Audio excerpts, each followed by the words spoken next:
ঠাকুর, মা, স্বামীজির শ্রীচরণে ভক্তিপূর্ণ প্রণাম জানিয়ে আজকের নিবেদন শ্রী শ্রী মায়ের কথা। পূজনীয়া যোগেন মা। মা বলরামবাবুর বাড়িতে ছাদে বসিয়া একদিন ধ্যান করিতে করিতে সমাধিস্থ হইয়াছিলেন। হুঁশ আসিতে বলিয়াছিলেন, দেখলুম কোথায় চলে গেছি, সেখানে সকলে আমায় কত আদর যত্ন করছে, আমার যেন খুব সুন্দর রূপ হয়েছে। ঠাকুর রয়েছেন সেখানে, তার পাশে আমায় আদর করে বসালে, সে যে কী আনন্দ বলতে পারিনি। একটু হুঁশ হতে দেখি যে শরীরটা পড়ে রয়েছে।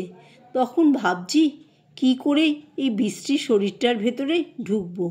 ওটাতে আবার ঢুকতে মোটেই ইচ্ছে হচ্ছিল না। অনেক পরে তবে ওটাতে ঢুকতে পারলুম এবং দেহে হুঁশ এলো। বেলুড়ে নীলাম্বরবাবুর বাড়িতে একদিন সন্ধ্যার পর মা, আমি ও গোলাপ দিদি ছাদে পাশাপাশি বসিয়া ধ্যান করিতেছিলাম। আমার ধ্যান শেষ হইলে দেখি মা তখনও একভাবে বসিয়া আছেন, স্পন্দনহীন সমাধিস্থা। অনেকক্ষণ পরে হুঁশ আসিলে মা বলিতে লাগিলেন, ও যোগেন, আমার হাত কই, পা কই?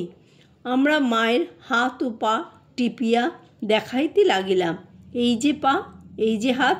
তবুও দেহটা যে রহিয়াছে অনেকক্ষণ পর্যন্ত মা বুঝিতে পারেন নাই।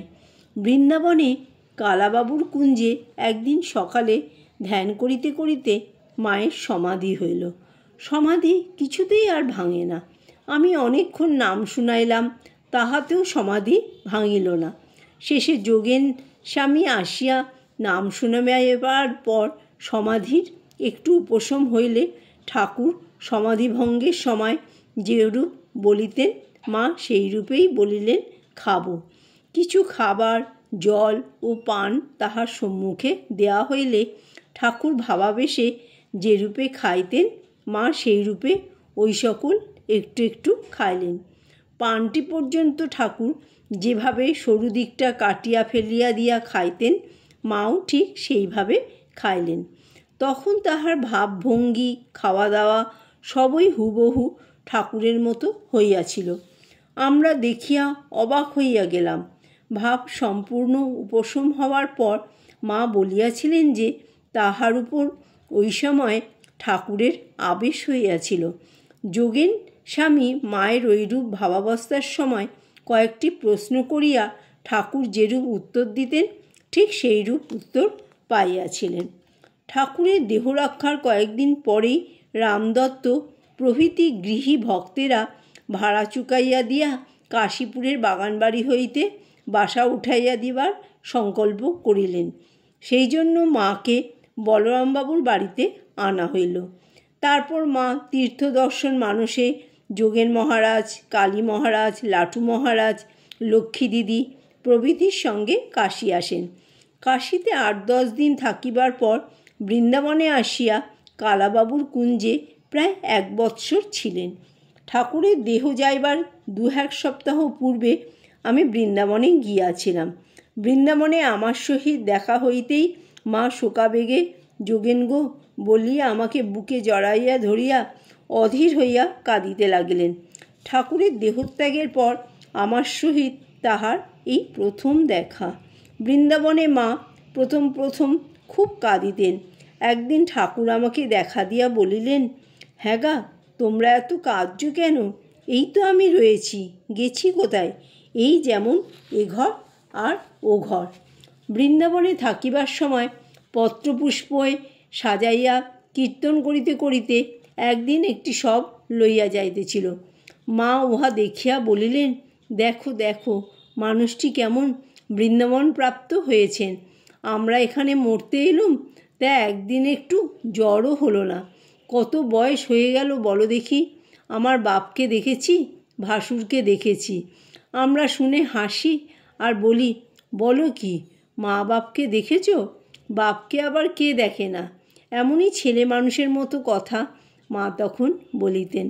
প্রথম যেমন ঠাকুরের জন্য খুব কাঁদিয়াছিলেন, শেষে কিন্তু ঠাকুর তেমনি আনন্দে মাকে ভরপুর করিয়া রাখিয়াছিলেন। তখন মাকে দেখিলে যেন একটি বালিকা বলিয়া মনে হইত। নিত্য ঘুরিয়া ঘুরিয়া ঠাকুর দর্শন করিতেন। একদিন রাধারমণ দেখিতে গিয়া মা দেখিয়াছিলেন যেন নবগোপাল বাবুর শ্রী রাধারমণের পাশে দাঁড়াইয়া হাওয়া করিতেছেন। তাই দেখিয়া ফিরিয়া আসিয়া মা আমাকে বলিলেন, যোগেন, নবগোপালের পরিবার বড় শুদ্ধ, আমি এই রকম দেখলুম। বৃন্দাবনে ঠাকুর একদিন মাকে দেখা দিয়ে বলিয়াছিলেন, তুমি যোগনকে, স্বামী যোগানন্দকে এই মন্ত্র দাও। প্রথম দিন মা ওই দর্শন মাথার গোলমাল হইয়াছে মনে করিয়াছিলেন। দ্বিতীয় দিনও ঐরূপ দেখিয়া গ্রাহ্য করেন নাই। তৃতীয় দিন ওই দর্শন আবার উপস্থিত হইলে মা ঠাকুরকে বলেন, আমি তার সঙ্গে কথা পর্যন্ত কই না, কি করে মন্ত্র দিই? ঠাকুর বলিলেন, তুমি মেয়ে যোগেনকে বলো, সে থাকবে। মা আমার দ্বারা যোগানন্দ স্বামীকে জিজ্ঞাসা করিলেন যে তাহার মন্ত্র হইয়াছে কি না। যোগানন্দ স্বামী বলিলেন, না মা, বিশেষ কোনো ইষ্টমন্ত্র ঠাকুর আমায় দেন নাই, আমি নিজের রুচিমতো একটি নাম জপ করি। ওই কথা জানিয়া মা তাহাকে একদিন মন্ত্র দিলেন।